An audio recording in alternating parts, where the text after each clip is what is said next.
সব পেঁয়াজ ভেজে রেখেছি, দারচিনি, লবঙ্গ, এলাচ সব কেটে রেখেছি, সাজিয়ে এগো মশলা মেখে রেখেছি, এগুলো এখন দেবো। এখন আমার জলটা গরম হয়ে গেছে, এখানে আমি তেজপাতা, গরম মশলা, লবঙ্গ, এলাচ,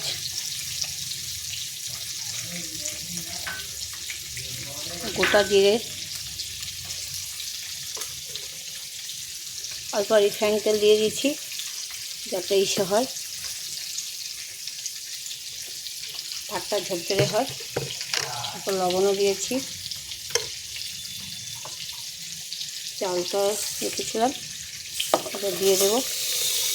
আমি এলাচ টেলাচ এগুলো সব দিয়ে দিলাম, রসুন কুচিও দিয়ে দিলাম,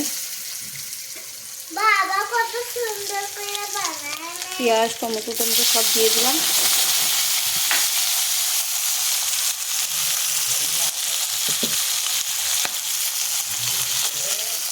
এখানে আদা, রসুন, পেঁয়াজ, টমেটো সবে পেস্ট করেছিলাম। আমি একটু স্পাইসি খাই তো, তাই এখানে আর একটু দিলাম, কাঁচা লঙ্কা আর সরিষে মশলা পেস্টটা দিয়ে দিলাম। লঙ্কা গুঁড়ো, জিরে গুঁড়ো, হলদি গুঁড়ো, লবণ সব দিয়েছি। আমি এখানে অল্প কসুরি মেথি দিয়ে দিলাম, একটু গরম মশলা দিয়ে দিলাম। কারিটা হয়ে গেছে, ভাতটা হোক, তারপরে বিরিয়ানি বানাবো। আমি এখানে অল্প ঘি দিয়ে এলাম, ঘি দিয়েছি, তারপরে একটু ডিমের মশলা দিয়ে দেব, তারপর দেখাচ্ছি। আবার দিয়ে দিলাম ঝোল দিয়ে, আবার অল্প ডিমের ঝোল দিয়ে দিচ্ছি, ডিমগুলো সব দিয়ে দিলাম। এখন দিয়ে দিচ্ছি অল্প বিরিয়ানি মশলা, আপনারা যেমন খাবেন তেমনই দিবেন। আমি একটু বিরিয়ানি মশলা দিয়ে ভালোই পাই সেন্টটা, স্মেলটা। এখন উপর থেকে দিয়ে দিলাম ভাজা পেঁয়াজ, বহুত দিন পরে বানিয়েছি, এতেই গরম যে কেমন বা হবে জানি না, খাওয়ার পরে বুঝবো গরমে বানিয়েছি।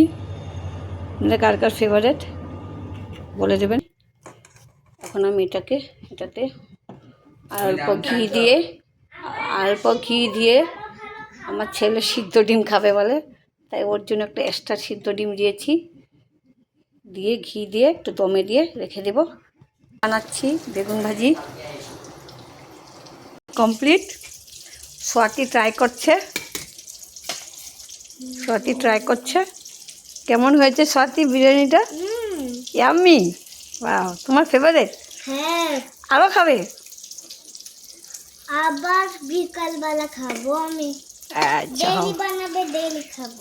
ওকে, বাই বাই।